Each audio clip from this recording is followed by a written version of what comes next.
I don't know if I'm actually going to make this into a video or not. I don't know. Maybe I'll make it into a short. I don't know. Anyway, I want to talk about my, I guess, confusion at the next Super Edition that's coming out for Warriors. For those of you who haven't heard, the next Super Edition coming out is Stormclan's Folly, which is based on a clan that we hear about in Ivypool's Heart called Stormclan. And I don't, I don't care. I don't care. I've read the blurb, and I couldn't give two shits about this Super Edition, man.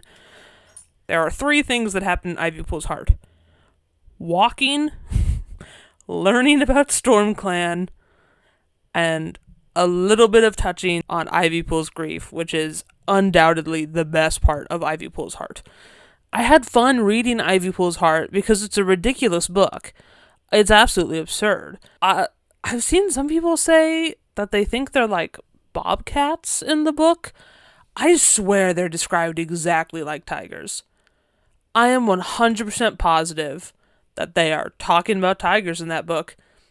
And the idea of tigers just living in the wild of England and or tigers getting with domestic cats, that's so funny to me.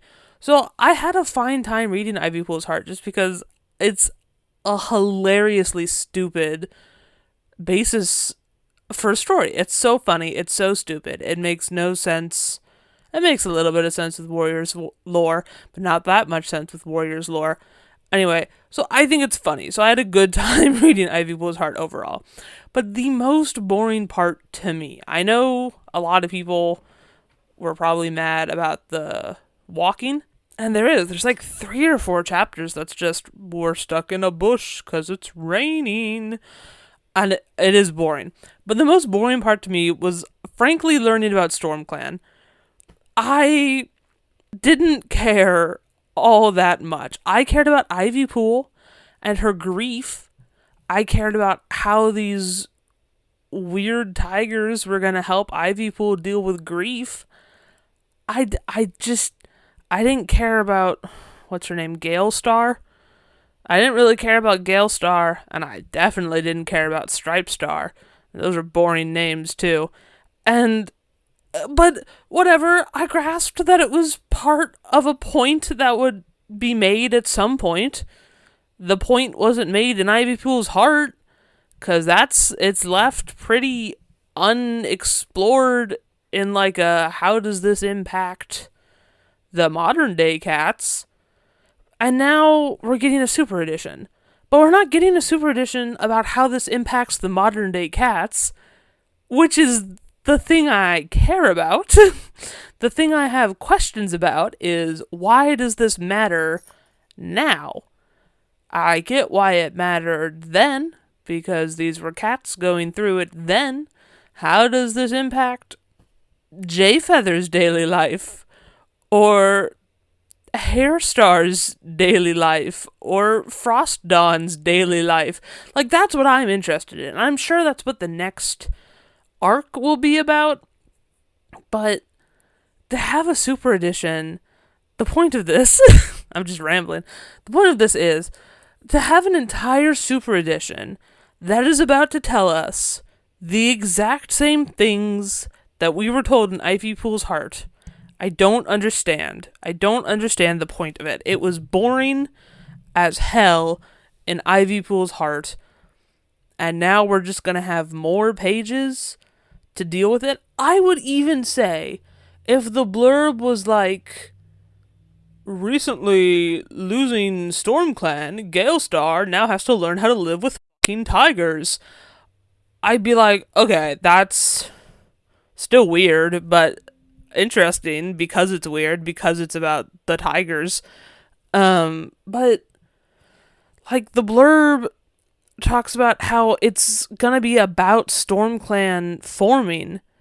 I know I can't really complain about having another book be about romantic love, because I think it's kind of a staple now of warriors that I think warriors is a kind of a romantasy at this point. Fantasy about cats, and there's always a romance in it. And I think I just have to deal with that as a reader, that there's going to be romance in warrior cats. But I don't like how they write romance. It's bad enough that they make it seem like romance is a need in every cat's life. Like, there's no cats that are, I guess Purdy didn't have a love interest. But even like Jayfeather could so easily be written with zero love interest because it doesn't matter for his character. But no, he has Half Moon. Or Outerheart, who had Velvet and also Needletail, depending on how you want to interpret the canon. And so I'm tired of romance being a staple, but whatever, okay, sure, it is, fine, whatever. But it doesn't need to be this all-consuming. So in the Super Edition, it talks about, in the blurb, it says, Galestar loves being a Wind Clan cat, but her relationship with Stripestar makes her question the strict warrior code that forbids them from being together. Determined to build a family, she and Stripestar decide to combine their clans into one, Stormclan, blah, blah, blah, blah, blah. And the blurb goes on. And I'm just, why have clans? Why have a warrior code? Like, every time a cat has a love interest, that's illegal, which is most of the love interests, because that's where a lot of drama comes from in warriors, is illegal love interests. If all these love interests are going to be illegal, and it's shown time and time again that just, like, romantic love is the most important thing to these cats, why have clans? Why have clans stuck around this long? Why has anything in the warrior code stuck around this long? If one cat sees another cat and thinks, wow, you're hot, and that consumes their entire mind and makes them not care about their clan anymore, which is what has been shown time and time again to be the truth, how has any power structure survived? Because in Arc 1, Greystripe and Silverstream, love was more important than clans. In Arc 2, Crowfeather and Feathertail, and Crowfeather and Leafpool, love was more important than clans. Arc 3 didn't really have it so much. I will say, Arc 3, we get Lionpaw and Heatherpaw being like, our clans are more important than our love, which I like. And I think that's the only time it happens, because in Arc 4, what is that? Yeah, that's Dovewing and Tigerheart. Arc 5, again, doesn't have so much because one of our main characters is a medicine cat, but Needletail does get with someone whose name I can't remember. I only remember that he has one eye. He dies. And then, I don't really remember the order of the book so much. I think The Broken Code is next, and you have Bristlefrost and Root Spring. And then in this most recent one, you have Nightheart and Sunbeam. Not to mention other things like Twig Branch and Finleap. It's just, it's so annoying. You have very few standout characters like Blue Star or Lion Blaze who are like, no, my clan is more important to me than a love interest. But I feel like we haven't gotten one of those in ages. It's been over 10 years since we got what I would consider a good actual conflict of, like, my clan is more important than my love interest. And I'm not saying either way. I am, actually. I'm saying I think your clan should be more important than your love interest. But whatever, it doesn't have to be. Your love interest can be more important. But it's every cat. Every cat is just like, that person's hot and will now be the single thought that I have in my head. And as readers, we just get to read for chapters and chapters and chapters about just hot cat. And I'm so tired of it. I think my real problem here, as I'm talking, I'm realizing more things. I think my real problem here might be the fact that the cats do not have characters anymore. There is so little character put into each cat. in the most recent arc, I don't remember what it's called, Starless Clan. In A Starless Clan, you know which character is most interesting? Which character has the most going on in their head? Frost Dawn. The character without a love interest. She has a fully rounded personality.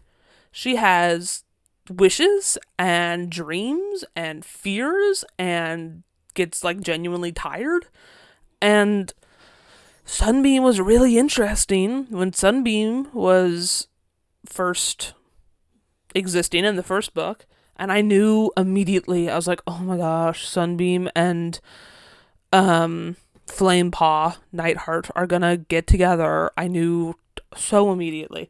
But before that, Sunbeam was really interesting. And then she got with Nightheart and became not interesting. And frankly, I'm gonna say it, as a Nightheart defender, the same happened to him. I was one of the like 3 people who liked Flamepaw. I loved Flamepaw. I loved what a little shit he was. I thought he was great. I loved him. I loved his character. He had a character. And then all his thoughts are just about Sunbeam. And it's just like, wow, she's so pretty. But then you have to read that for like 10 pages. And then you immediately get Sunbeam's chapter. And Sunbeam's chapter goes, wow, Nightheart's so pretty. And then you get that for 10 pages. And then you get Frostpaw's chapter. And interesting things happen. And then we go right back to just, wow, he or she is so pretty. Oh, and I'm so, with this super edition, I'm just so afraid that's exactly what it's going to be. It's just going to be Gale Star thinking, wow, Stripe Star is so pretty. I wish I could live with him. And Stripe Star going, wow, Gale Star is so pretty. I wish I could live with her. And then they get together, and then they go, oh, StarClan, how could you hate us? Our love is pure. Wow, my significant other is so pretty. This sucks. Pretty. Like, I'm so sure that that's what the Super Edition is going to be. And I think they could do interesting things. I think it's interesting, the political nature of combining 2 clans together. Especially with just, like, how the territories are laid out in that arc. Because I think ThunderClan and WindClan are directly across from each other. So, like, that's super interesting. And a political standpoint of combining 2 clans and kind of cutting off the other 2 clans. Interesting.